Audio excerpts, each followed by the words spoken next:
नमो अरिहन्ताणम् नमो सिद्धाणम् नमो आयरीयाणम् नमो वज्झायाणम् नमो लोये सौवसावूणम् मोक्षमार्गस्य नेतारम् भेत्तारम् कर्म भूभृताम् ज्ञातारम् विश्वतत्त्वानाम् वंदे तत्गुणलब्धये। 1008 श्री मूलनायक आदिनाथ भगवान की जय। द्वासांग जिनवाणी माता की जय।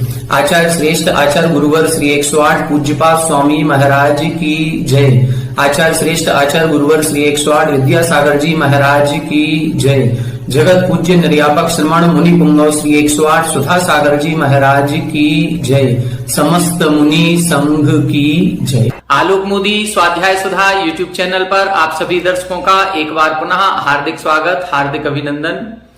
पूज्यवर आचार्य पूज्यपाद स्वामी जी द्वारा विरचित इस सरवार सिद्धि ग्रंथ के स्वाध्याय में हम सभी 6वें अध्याय का स्वाध्याय कर रहे हैं। 6वें अध्याय के अंतर्गत अभी तक की पूर्व कक्षाओं में हमने आश्रव तत्व के बारे में विशेष रूप से जाना और समझा। आश्रव क्या कहलाता है, आश्रव में किन कारणों से विशेषता पाई जाती है, और फिर उसके बाद जो आश्रव कर्मों के आने के द्वार हैं, ऐसे जीवाधिकरण के 108 वेद और अजीवाधिकरण के भेद प्रभेदों को समझा।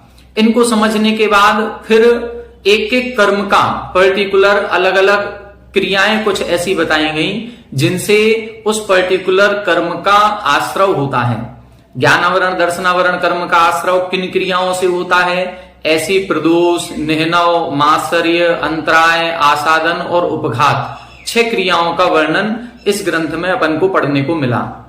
इसके बाद इधर इन्होंने जब वेदनी कर्म का क्रम आया तो वेदनी कर्म के 2 भेद किए गए थे, सातावेदनी और असातावेदनी।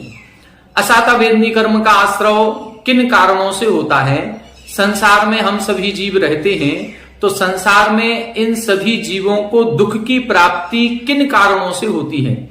हम सभी कहीं ना कहीं किसी ना किसी रूप में दुखी रहते हैं। सारी सुख सुविधाएं होने के बाद भी दुखी हो जाते हैं।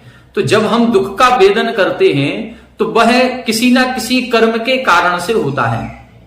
अब वो जो दुख का वेदन हो रहा है वो असाता वेदनी कर्म के कारण से हमको दुख का वेदन होता है। तो ये असाता वेदनी कर्म बंधता कैसे है, इसको अपन ने पूर्व कक्षा में समझा था। यदि हम दुख से बचना चाहते हैं, दुखी होना नहीं चाहते, यदि हम ये चाहते हैं कि भविष्य में हमारे ऊपर कभी कोई संकट नहीं आए, कहीं कोई दुख तकलीफ नहीं आए, तो फिर जो क्रियाएं पूर्व सूत्र में हमने पढ़ी थी ऐसी क्रियाओं को करना बंद कर दें। क्या पढ़ा था अपन ने इसमें समझा था कि असाता वेदनी कर्म का आश्रव दुखी होने से ही होता है। असाता वेदनी कर्म के उदय में ऐसे निमित्त मिलेंगे जो हमें दुखी करेंगे, लेकिन यदि उस कर्म के निमित्त में हम प्रभावित हो जाते हैं और दुखी हो जाएंगे तो फिर समझ लो कि हम पुनः असाता वेदनी कर्म का ही बंध करेंगे। और जब असाता वेदनी कर्म का बंध होगा तो फिर उदय में भी हमें असाता रूप ही फल प्राप्त होगा और हम पुनः दुखी ही रहेंगे। इसलिए हमें क्या करना है, यदि भविष्य में सुखी होना है, दुख से बचना है, तो जो असाता वेदनी कर्म के आश्रव के कारण कहे थे, दुख, शोक, ताप, आक्रंदन, बद और परिदेवन, इनसे बचने का प्रयास करना है। जीवन में ऐसा किसी भी जीव का पूरा जीवन नहीं है कि उसको संकट या दुख या तकलीफ प्राप्त ना हो। चाहे वो तीर्थंकर रहे हों, चाहे वो अन्य कोई महापुरुष रहे हों, और चाहे हम आप जैसे कोई साधारण जीव रहे हों। हर व्यक्ति के जीवन में कठिनाई कभी ना कभी आती है।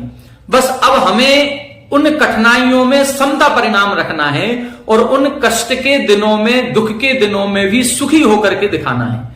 जब हम उन कष्ट के और दुख के दिनों में भी सुखी होकर के दिखाएंगे तो समझ लेना कि अभी तो हमारे असाता वेदनी कर्म का उदय आया है, लेकिन अब हम जो बंध कर रहे हैं वो साता वेदनी कर्म का करेंगे और भविष्य में फिर साता वेदनी ही उदय में आएगी। तो फिर हमें दुख के दिनों में सुखी होकर के नहीं दिखाना है, फिर हम सुख के दिनों में ही सुखी रहेंगे। फिर इस प्रकार का हमें वातावरण मिलेगा कि हमें दुख के कोई भी निमित्त प्राप्त नहीं होंगे। अब आज की कक्षा में हम पढ़ेंगे कि दुख के निमित्तों से तो हम बचें, लेकिन फिर हमें कुछ ऐसे काम करने पड़ेंगे जिनसे साता वेदनी कर्म बंधता है। ये तो असाता वेदनी से बचने के उपाय बता दिए कि हम दुख नहीं करेंगे, शोक नहीं करेंगे, जोर जोर से चीख चीख करके रोएंगे नहीं, ऐसे कोई अपने परिणाम या अपनी बातें दूसरों से नहीं कहेंगे कि दूसरा भी हमारी बातें सुन करके दुखी हो जाए। ऐसा कहा जाता है कि दुख बांटने से हल्का हो जाता है, या हम अपनी बात किसी दूसरे से कह देते हैं तो हमारा दुख आधा हो जाता है। आधा तो भले हो जाता है, लेकिन यदि हमने अपने दुख से दूसरे को दुखी कर दिया तो हम तो असाता वेदनी कर्म का बंध कर ही रहे थे, उसको भी असाता वेदनी कर्म का बंध करा दिया। सबसे ज्यादा हम अपने दुखों की चर्चा करते हैं गुरु महाराज के सामने जाकर के। कभी भी महाराज श्री के पास जाते हैं तो अपना दुखड़ा रोने लगते हैं। अपने पूज्य पुरुषों के सामने जाकर के कभी भी अपने दुखों का दुखड़ा नहीं रोना चाहिए, किसी भी प्रकार की दुख तकलीफ की बात नहीं करनी चाहिए। ऐसा पूज्य सुधासागर महाराज श्री ने कई बार अपने प्रवचनों में कहा है। तो अब हम दुख से बचेंगे, लेकिन सुखी होने के भी तो उपाय हमको कुछ करने पड़ेंगे, तो वो है साता वेदनी कर्म के आश्रव के कारण। आज की कक्षा में इसी सूत्र को पढ़ेंगे और इन कारणों को जानने का प्रयास करेंगे। आइए पेज नंबर 254, उत्थानिका 631, सूत्र नंबर 12। उक्ता असद्वेद्य आश्रव हेतवः, जो असाता वेदनी कर्म के आश्रव के हेतु थे, उक्ता उनका वर्णन हम कर चुके हैं। सद्वेद्यस्य पुनः के इत्यत्र उच्यते, साता वेदनी कर्म के आश्रव के कारण कौन से हैं, अब इनका वर्णन यहां पर प्रारंभ करते हैं। भूत वृत्यनुकंपादान सराग संयमादि योगः क्षांति शौच मिति सद्वेद्यस्य। भूत वृत्यनुकंपादान सराग संयमादि योगः क्षांति शौच मिति सद्वेद्यस्य। यहां बता रहे हैं भूत व्रति अनुकंपा दान। भूत व्रति अनुकंपा, भूत अर्थात सभी प्राणियों पर दया करें। व्रति जो विशेष रूप से व्रति हैं, मोक्ष मार्ग पर आगे बढ़े हैं, जिन्होंने अपनी घर गृहस्थी हर चीज छोड़ दी है, उनके ऊपर भी विशेष अनुकंपा करें। अर्थात जो हमारे वीतरागी मुनिराज हैं, महाव्रती हैं, उनके ऊपर अनुकंपा। उनके ऊपर अनुकंपा का मतलब यह है कि उनके विहार आदि में कहीं कोई परेशानी ना हो, वो जहां पर आवास रुके हुए हैं वहां पर उनको कोई दुख तकलीफ ना हो, जितना हम दूर कर सकें। अब दूर करने का मतलब ये नहीं है कि उनको गर्मी लग रही है तो हम एसी कूलर लगा देंगे, नहीं, निर्वज्य विधिना, अभी अपन आगे पढ़ेंगे उसमें आएगा कि निर्दोष चर्या के द्वारा, जिसमें 5 पापों का बंध भी ना हो, 5 पाप रूप क्रिया भी नहीं की जाए, और निर्दोष चर्या के द्वारा जो हम उनकी आवश्यकता की सामग्री है उसको उपलब्ध कराएं, और जो उनको कष्टप्रद कोई सामग्री है उसको हम दूर कर दें, उनकी वैयावृत्ति आदि करना, ये सब उनके ऊपर अनुकंपा कहलाएगी। दान देना, सराग संयमादि, जो सराग संयम है, संयमा संयम है, ये जो है व्रत आदि का पालन करना, उन सब का पालन करें। और योग, इन सभी में मन लगा करके, योग का मतलब मन वचन काय, ये 3 योग नहीं है इधर। इन सभी क्रियाओं में मनः प्रणिधान पूर्वक, अर्थात जैसे अपन बोलते हैं कि नमः त्रियोग संहारिके, हम नमस्कार करें तो तीनों योगों को संभाल करके नमस्कार करें, मन से भी, वचन से भी, काय से भी। इसी प्रकार से किसी के ऊपर दया करें तो मन को लगा करके हम अपने अंतरंग के परिणामों से उसके ऊपर दया करें। आजकल जो दया की जा रही है वो अंतरंग के परिणामों से नहीं की जा रही है, वो केवल सोशल मीडिया पर प्रसिद्धि पाने के लिए की जाती है। किसी गरीब को एक कंबल उड़ाते हैं और सोशल मीडिया, फेसबुक आदि पर उसकी फोटो वायरल कर देते हैं, देखो हमने इतना बड़ा काम किया, एक गरीब को हमने कंबल उड़ा दिया।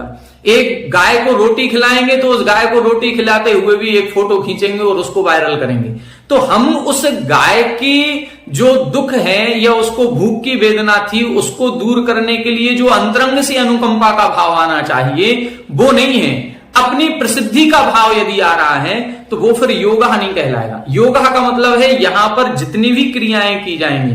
आज हम महाराजों के पास भी दर्शन करने जाते हैं, वैयावृत्ति करने जाए तो सबसे पहले सेल्फी खींचेंगे या फिर किसी न किसी से हम उसकी फोटो लेना चाहते हैं और उस फोटो को वायरल करना चाहते हैं। आज हम इन महाराज के पास गए थे, ये इधर गलत हो रहा है। इसीलिए आचार्य महास्वामी जी पहले से जानते थे कि ये सारी धार्मिक क्रियाएं भी होंगी, तो उन धार्मिक क्रियाओं में कहीं ना कहीं प्रसिद्धि का भाव हो सकता है, इसलिए उन्होंने पहले लिख दिया योगा। ये जितनी भी धार्मिक क्रियाएं हैं, चाहे हम एक इंद्रिय आदि सभी जीवों पर अनुकंपा कर रहे हो, चाहे वृत्तियों पर अनुकंपा कर रहे हो, चाहे वो आहार दान हो, औषधि दान हो, अभय दान हो, कोई भी दान दे रहे हो, चाहे व्रतों का पालन क्यों ना कर रहे हो, इन सभी क्रियाओं के करने में मन वचन काय की एकाग्रता होनी चाहिए।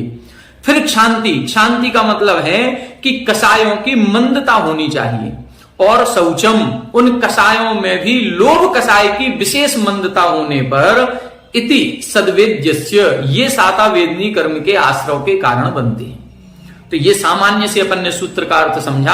अब इसकी टीका में एक एक शब्द का विशेष अर्थ अपन सभी लोग इसमें पढ़ेंगे।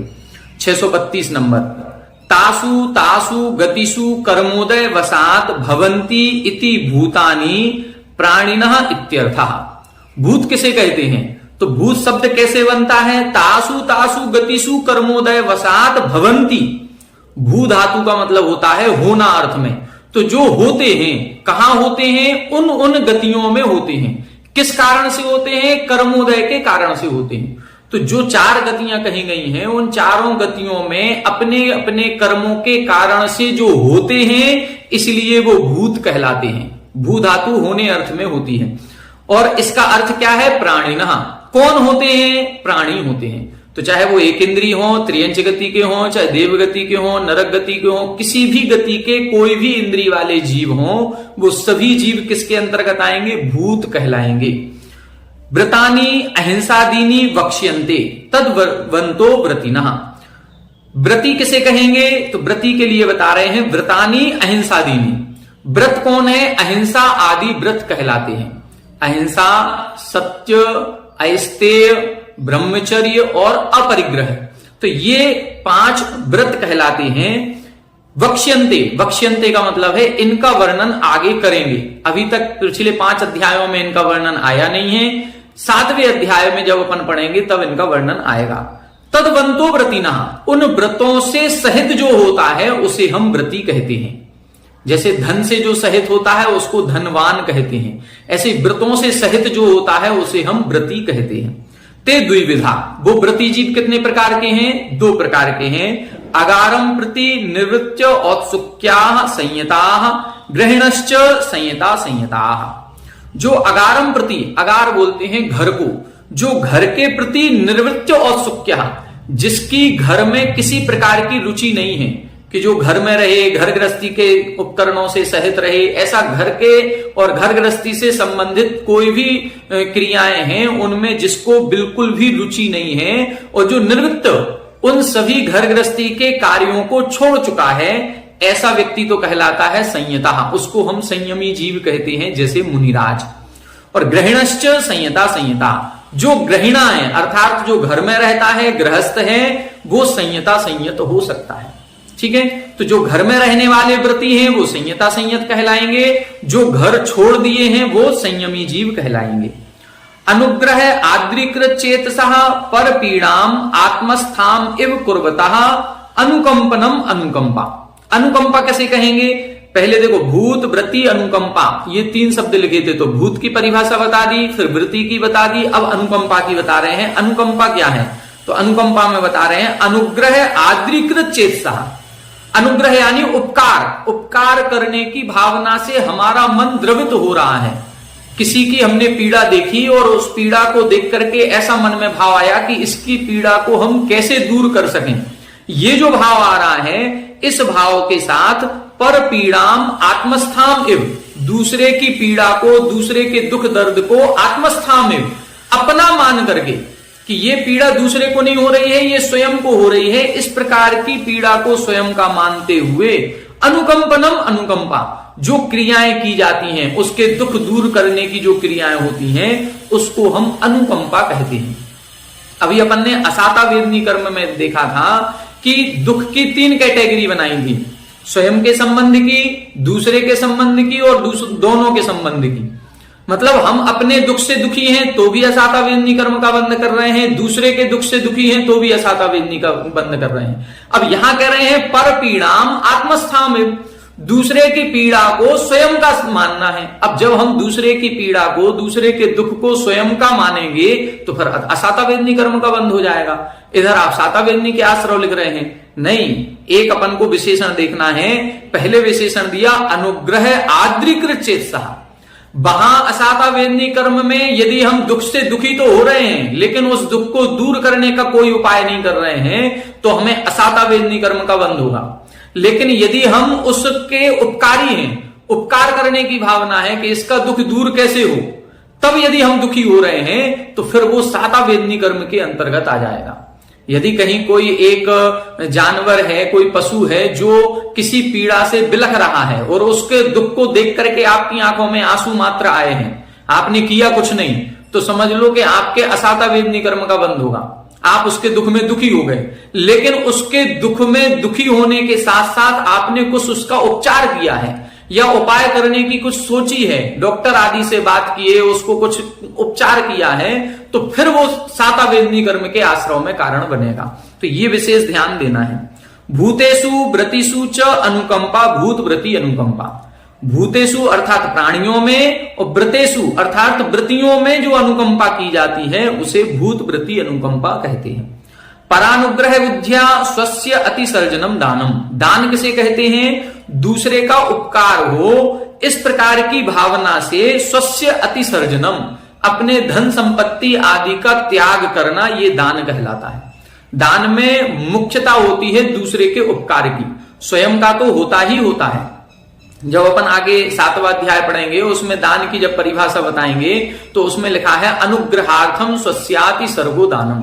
तो अनुग्रहार्थम उसमें दोनों का उपकार होता है, दूसरे का भी और स्वयं का भी, लेकिन मुख्य भावना किसकी होती है? दूसरे के उपकार की। तो पर अनुग्रह बुद्धिया, दूसरे का उपकार हो इस बुद्धि से, स्वस्य यानी अपने धन संपत्ति आदि का त्याग करना, ये दान कहलाता है। तो हम यदि किसी वस्तु का त्याग कर रहे हैं और उससे दूसरे का उपकार हो रहा है, उपकारी भाव से यदि हम कर रहे हैं तो वो दान की श्रेणी में आएगा। संसार कारण विनिवृत्तिम प्रत्यागूर्णो अक्षीण आशय सराग इति उच्यते। सराग किसे कहते हैं? संसार कारण विनिवृत्तिम प्रत्यागूर्ण, जो संसार के कारण हैं, ऐसे संसार के कारणों को छोड़ने के लिए जो प्रयत्नशील है या जिसने छोड़ दिए हैं वो संसार के कारण, फिर भी अक्षीण आशय, लेकिन जिसका राग भाव अभी क्षीण नहीं हुआ है। अक्षीण आशय का मतलब राग भाव, उसने क्रियाएं सब छोड़ दी हैं, घर गृहस्थी छोड़ दी है, घर गृहस्थी छोड़ने के बाद भी अभी राग भाव कम नहीं हुआ है या राग भाव की थोड़ी सी तीव्रता है, जिसको हम बोलते हैं संजुलन कसाय की तीव्रता। मुनि बन गए हैं लेकिन छठवें गुण स्थान में हैं, अपनी आत्मा की साधना में अभी नहीं है, सामायिक में लीन नहीं है। तो जब मुनिराज अपनी आत्मा में लीन होते हैं, सामायिक ध्यान आदि करते हैं, तब वो बीतराग कहलाते हैं।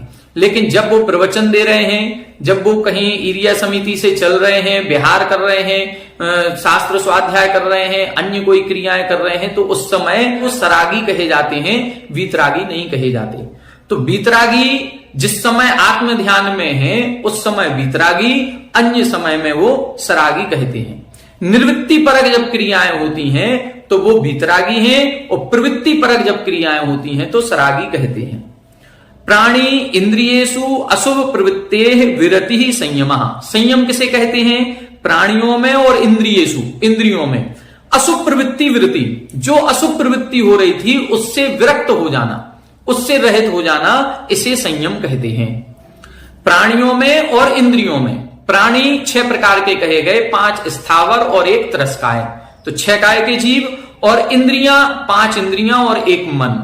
तो 5 इंद्रियों और मन में अशुभ प्रवृत्ति हो रही है तो असंयम कहलाएगा, और यदि 6 काय के जीवों की हिंसा हो रही है तो असंयम कहलाएगा। अब हम इन 6 काय के जीवों की हिंसा से बचें और 5 इंद्रिय मन को भी संयमित करेंगे तो फिर संयम के अंतर्गत आ जाएंगे। तो इनमें जो अशुभ प्रवृत्ति है उस अशुभ प्रवृत्ति को छोड़ करके शुभ की ओर आना, इसे हम संयम कहते हैं। अब सरागस्य संयमः, सरागो व संयमः, सराग संयमः। संयमी तो है, उसने 6 काय के जीवों की हिंसा का भी त्याग कर दिया है और 5 इंद्रिय मन को वश में कर लिया है, फिर भी अभी कसाय का जो तीव्रता है, संजुलन कसाय की जब तीव्रता होती है तो उसको हम सराग संयम कहते हैं। तो मुनिराज के 2 गुण स्थान होते हैं, 6वां और 7वां, या 7वें के ऊपर के। तो जो 6वां और 7वां गुण स्थान है, जब ये प्रवृत्ति परक होता है तब इसको हम सराग संयम कहते हैं। जब निर्वृत्ति परक 7वां गुण स्थान होता है तो उस समय बीतराग संयमी कहलाते हैं। 8वां, 9वां, 10वां गुण स्थान, ये सब ऊपर के गुण स्थान ध्यान अवस्था में ही बनते हैं, इसलिए ऊपर के गुण स्थान तो बीतरागी ही कहे गए हैं।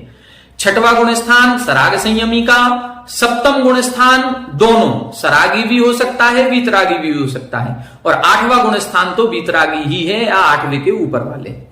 आगे देखें, आदि शब्देन संयमा संयम अकाम निर्जरा वाल तपो अनुरोधा। यहां बता रहे हैं जो आदि शब्द दिया है संयम आदि, तो आदि शब्द से क्या लेना है, संयमा संयम लेना है, अकाम निर्जरा लेनी है, बाल तप लेना है, ये सबका ग्रहण करना है।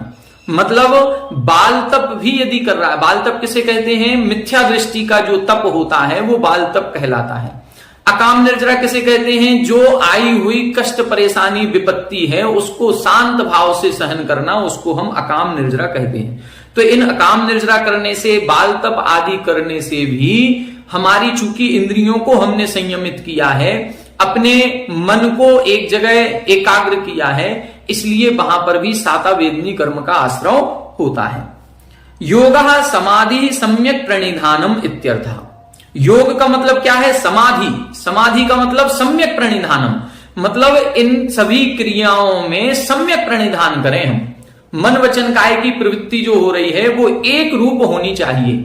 यदि हम किसी को गाय को रोटी खिला रहे हैं तो मन के भाव भी वही होने चाहिए, वचन भी वैसे ही होने चाहिए, काय की क्रिया भी वैसी ही होनी चाहिए। लेकिन हम रोटी इधर खिला रहे हैं और उधर फोटो खिंचवा रहे हैं, तो उधर हमारा कहीं ना कहीं प्रयोजन दूसरा हो रहा है, ना कि उसकी भूख मिटाने का। तो इस प्रकार से अपन को इनका ध्यान रखना है। भूत वृत्ति अनुकंपादान सराग संयमादि नाम योगो भूत वृत्ति अनुकंपादान सराग संयमादि योगा। ये सभी शब्दों का आपस में समास कर दिया योग शब्द के साथ, इन सभी शब्दों का। शांति किसे कहते हैं, क्रोधादि निवृत्ति ही शांति ही। जो क्रोध मान माया लोभ ये जो 4 कसाय हैं, इन कसायों की निवृत्ति होना ये शांति कहलाती है। निवृत्ति का मतलब जैसे इनके भेद प्रभेद बताए गए थे, अनंतानुबंधी को दूर कर दिया, फिर अप्रत्याख्यान को दूर कर दिया, फिर प्रत्याख्यान को दूर कर दिया, अब फिर संजुलन की तीव्रता से मंदता की ओर बढ़ रहे हैं, ये शांति कहलाएगी। लोभ प्रकाराणाम उपरमः शौचम। शौच किसे कहते हैं, लोभ के जितने प्रकार कहे गए हैं उन लोभ के प्रकारों से उपरत होना अर्थात रहित होना, मन से लोभ कसाय की कमी लाना, उसको शौच कहते हैं। इति शब्दः प्रकारार्थः। इति शब्द प्रकारवाची है। जो शौच मिति शब्द लिखा है तो मिति में से इति निकलेगा। तो ये इति शब्द प्रकारवाची मतलब इसमें बहुत सारी क्रियाओं का ग्रहण करना है। कौन कौन सी क्रियाओं का ग्रहण करेंगे, के पुनः ते प्रकार रहा, वो कौन कौन सी क्रियाएं हैं, तो अरहत पूजा करण तत्परता, बाल वृद्ध तपस्वी वैयावृत्य आदय। क्या लिख रहे हैं, अरहत पूजा करण तत्परता, देव पूजा करने में तत्पर होना। कितनी बड़ी बात कह रहे हैं, मतलब प्रतिदिन देव पूजा करना, अरिहंत भगवान की स्तुति भक्ति आदि करना, ये सब साता वेदनी कर्म के बंध के कारण है। इसीलिए कई बार महाराज लोगों के प्रवचन जब अपन सुनते हैं तो उसमें वो कई बार बताते हैं कि उनके पास जब हम किसी दुख को लेकर के जाते हैं तो वो यही कहते हैं, अभिषेक करना शुरू करो, पूजा करना शुरू करो, सामायिक करना शुरू करो, भक्तामर स्तोत्र पढ़ना प्रारंभ कर दो, सहस्रनाम स्तोत्र पढ़ना प्रारंभ कर दो। कहीं ना कहीं उस व्यक्ति को भक्ति से जोड़ेंगे, और जब अरिहंत भगवान की भक्ति से उसको जोड़ेंगे तो अब उसका समय क्या हो गया, अब उसका समय शुभ में जाएगा। और जब वो भक्ति से जुड़ेगा तो इधर साता वेदनी कर्म के आश्रय करेगा और उधर दुख में दुखी होना बंद करेगा, तो फिर वहां पर भी असाता से बचने लगेगा। धीरे धीरे उसका समय बदलेगा और फिर वह सुखी होना प्रारंभ हो जाएगा। बाल वृद्ध तपस्वी वैयावृत्यादया, जो बाल वृद्ध तपस्वी जन है ऐसे तपस्वियों की वैयावृत्ति आदि करना। उनके हाथ पैर आदि दबाना, उनके अन्य किसी प्रकार की कोई भी वस्तु की आवश्यकता है तो उसकी पूर्ति कराना, ये सब वैयावृत्ति के अंतर्गत आता है। जब रत्नकरण्डक श्रावकाचार आप लोगों ने पढ़ा होगा तो वहां पर वैयावृत्ति को इन्होंने 4 प्रकार के दान के अंतर्गत लिखा है और वहां वैयावृत्ति के बहुत अच्छा विस्तार वहां पर उन्होंने किया है। तो ऐसे ये देव पूजा आदि करना, वैयावृत्ति आदि करना, दूसरों के कष्ट को दूर हम करेंगे तब जाकर के हम सुखी हो पाएंगे, ये एक सिद्धांत अपन को बनाना है। जितना जितना हम दूसरों के कष्ट को, दुखों को दूर करेंगे, जितना जितना उनके दुख दूर करने में हम सहभागी बनेंगे, उतना उतना हम सुखी बनने का उपाय ढूंढ रहे हैं, उतना उतना हम सुखी होंगे, क्योंकि उतना हमें साता वेदनी कर्म का आश्रय होगा। भूत ग्रहणात् सिद्धे व्रति ग्रहणम तद विषय अनुकंपा प्राधान्य ख्यापनार्थम। यहां बता रहे हैं भूत ग्रहणात् सिद्धे, भूत ग्रहण से सिद्ध हो रहा था, फिर व्रति ग्रहण क्यों किया? जैसे भूत व्रति अनुकंपा, आपने कह दिया सभी प्राणियों पर दया करो, फिर आप कह रहे हैं वृत्तियों पर दया करो, तो वृत्ति भी तो सभी प्राणियों के अंतर्गत आ गए, फिर आपको वृत्ति शब्द लिखने की क्या आवश्यकता थी? तब इधर कह रहे हैं भूत ग्रहणा सिद्धे, भूत ग्रहण करने से वृत्ति शब्दों का ग्रहण हो जाता है, फिर भी वृत्ति ग्रहण हमने जो सूत्र में किया है वो तद विषय अनुकंपा प्राधान्य ख्यापनार्थम, मतलब सभी प्राणियों पर दया करो वो तो ठीक है, वृत्तियों पर विशेष दया करना है, विशेष अनुकंपा करनी है। अब विशेष अनुकंपा कैसे करनी है? तो उनके विहार, उनके आहार, उनके आवास आदि की व्यवस्था बहुत अच्छे से करें। आज वर्तमान में मुनिराजों के संघों के जो विहार होते हैं, उस विहार में कहीं कोई भी व्यक्ति नहीं जाते हैं, जाएंगे तो 2-3 किलोमीटर तक अपने घर के नगर के बाहर छोड़ देते हैं, उसके बाद की व्यवस्था का किसी को कोई अता पता नहीं होता। जो प्रबंधकारिणी समिति है केवल वो जानती है कि कैसे विहार होता है। तो ऐसे विहार आदि के समय, उनके आहार आदि के समय उनकी विशेष ध्यान रखना, उनकी देखभाल करना ही उनके ऊपर अनुकंपा कहलाती है। ते एते सद्वेद्यस्य आश्रवा गेया, ये सभी सातावेदनी कर्म के आश्रव के कारण जानने चाहिए। तो यहां अपन ने सातावेदनी और असातावेदनी दोनों कर्मों के आश्रव के कारणों को समझ लिया। अब यहां से मोहिनी कर्म के आश्रव के कारण प्रारंभ हो रहे हैं। देखें 633 नंबर।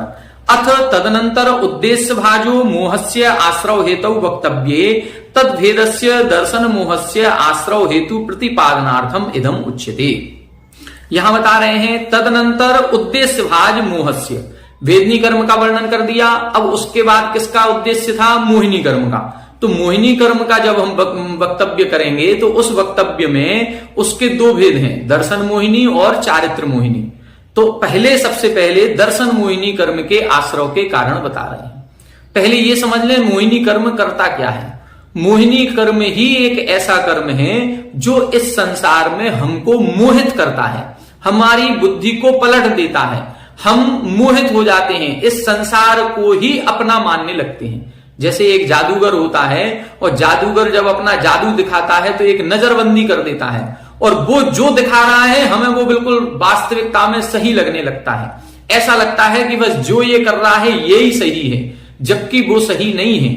वो कहीं ना कहीं अपने हाथ की सफाई है, उसकी एक कला है, उस कला का प्रदर्शन वो करता है। तो जैसे एक नजरबंद वो कर देता है, इसी प्रकार से इस मोह ने भी हमारी नजरों को बंद किया हुआ है और इस संसार का वास्तविक स्वरूप हमें समझ में नहीं आता। हम जिस संसार में, जिस गति में, जिस पर्याय को प्राप्त होते हैं उसी पर्याय को अपना मानने लगते हैं। ये मोहिनी कर्म के कारण से है, इसीलिए हमें सम्यक दर्शन नहीं हो पाता है। अब 2 क्रियाएं हैं, सम्यक दर्शन और सम्यक चारित्र। तो मोहिनी कर्म के भी 2 भेद किए गए, दर्शन मोहिनी और चारित्र मोहिनी। दर्शन मोहिनी जब भी उदय में आएगा वो हमें सम्यक दर्शन नहीं होने देगा।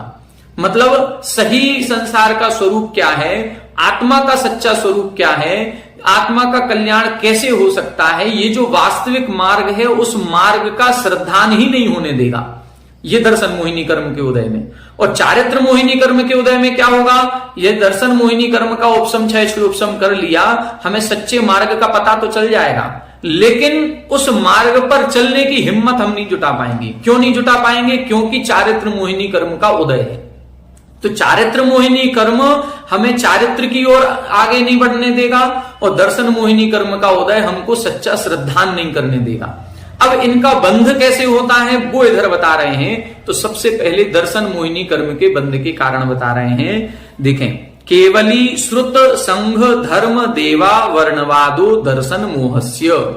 केवली श्रुत संघ धर्म देवा वर्णवादो दर्शन मोहस्य। यहां बता रहे हैं दर्शन मोहस्य, दर्शन मोहिनी कर्म के आश्रव के कारण है। केवली श्रुत संघ धर्म देव अवर्णवाद। अवर्णवाद सभी में लोग जोड़ेंगे, केवली अवर्णवाद, श्रुत अवर्णवाद, संघ अवर्णवाद, धर्म अवर्णवाद और देव अवर्णवाद। इन सभी का अवर्णवाद करने से दर्शन मोहिनी कर्म का बंध होता है। अब ये केवली श्रुत संघ और धर्म ये जो कहे गए हैं, इन पर ही सच्चा श्रद्धान करने से सम्यक दर्शन होता है। इनके स्वरूप को जाने और इनके स्वरूप को जान करके सच्चे देव कौन है, सच्चे शास्त्र कौन है, सच्चे गुरु कौन है, सही धर्म क्या है, इसकी पहचान करके इनके ऊपर श्रद्धान करना ही सम्यक दर्शन कहलाता है। लेकिन जब मिथ्यात्व कर्म का तीव्र उदय होता है तो वो इनके ऊपर श्रद्धान नहीं करने देगा, और श्रद्धान नहीं करने के साथ साथ इनकी बुराइयों की ओर दृष्टि डालेगा। मिथ्यात्व कर्म के उदय से हमें इनके गुण नजर नहीं आएंगे, हमें इनमें भी बुराई नजर आएगी। और जब हमें बुराई नजर आएगी और उस बुराई को हम जब इधर उधर कहेंगे, उनका बखान करेंगे, तो फिर हमें पुनः दर्शन मोहिनी कर्म का बंध होगा। जैसे असाता वेदनी कर्म में था, असाता वेदनी कर्म के उदय से दुख के निमित्त मिलेंगे, और हम यदि दुखी होंगे तो फिर से असाता वेदनी कर्म बांधेंगे। इसी तरह मिथ्यात्व के उदय में सच्चे देव शास्त्र गुरु पर हमें श्रद्धान नहीं होगा। किसके कारण से? मिथ्यात्व के उदय के कारण से। और जब श्रद्धा नहीं होगा तो हम उनकी बुराई करेंगे, और जैसे ही हम बुराई करेंगे तो पुनः मिथ्यात्व कर्म का ही बंध करेंगे। इसीलिए हमें क्या करना है? सबसे पहले सच्चे देव शास्त्र गुरु जो हैं उनकी निंदा करना बंद करना है, उनकी बुराई करना बंद करना है। जैसे ही उनकी बुराई करना हम बंद करेंगे, हमारे मिथ्यात्व कर्म का बंध ही नहीं होगा। जब मिथ्यात्व कर्म का बंध नहीं होगा तो फिर हम जल्दी से जल्दी सम्यक दृष्टि हो जाएंगे, सम्यक दर्शन की प्राप्ति होगी, और फिर चारित्र की ओर आगे कदम हमारा बढ़ जाएगा। तो देखें क्या लिखा, केवली श्रुत संघ धर्म देव इन सभी का अवर्णवाद। अवर्णवाद क्या क्या कहलाता है? अवर्णवाद का मतलब होता है जो दोष जिसमें नहीं है उन दोषों को लगाना, ये अवर्णवाद कहलाता है। केवली भगवान में जो दोष नहीं है उन दोषों को हमने उनके ऊपर लगा दिया। सच्चे गुरु जो हमारे नगर में आए थे मुनिराज, उनके अंदर जो दोष नहीं थे उन दोषों को हमने उनके ऊपर लगा दिया। तो दोषारोपण करना, वो भी कैसा दोषारोपण करना? झूठा दोषारोपण करना। जो दोष नहीं है, जो अवगुण उनके अंदर नहीं है, ऐसे अवगुणों के उनके ऊपर लगाना और प्रचारित प्रसारित कर देना, ये अवर्णवाद कहलाता है। अब केवली क्या है, श्रुत संघ क्या है, संघ क्या है, धर्म क्या है? पहले इनके सच्चे स्वरूप की बात करेंगे कि इनका सच्चा स्वरूप कैसा होता है। फिर इनके सच्चे स्वरूप पर किस प्रकार से अवर्णवाद किया जाता है, कैसे कैसे दोषारोपण लगाए जाते हैं, फिर इसकी बात इसके अंदर की जाएगी। इसकी टीका जो है, इस टीका को अपन अब कल की कक्षा में पढ़ेंगे और विस्तार के साथ समझेंगे। आज अपना समय हो गया है, तो विस्तार के साथ इस टीका को अपन कल की कक्षा में पढ़ेंगे। बहुत सुंदर विषय आने वाला है। हम आखिर इस संसार में क्यों हैं और इस संसार में सम्यक दर्शन की प्राप्ति क्यों नहीं कर पा रहे हैं, इन सब का कारण आगे की आने वाली कक्षाओं में अपन पढ़ेंगे। तो आप सभी हमारे साथ बने रहें। आज की कक्षा में इतना ही। सभी को जय श्री राम।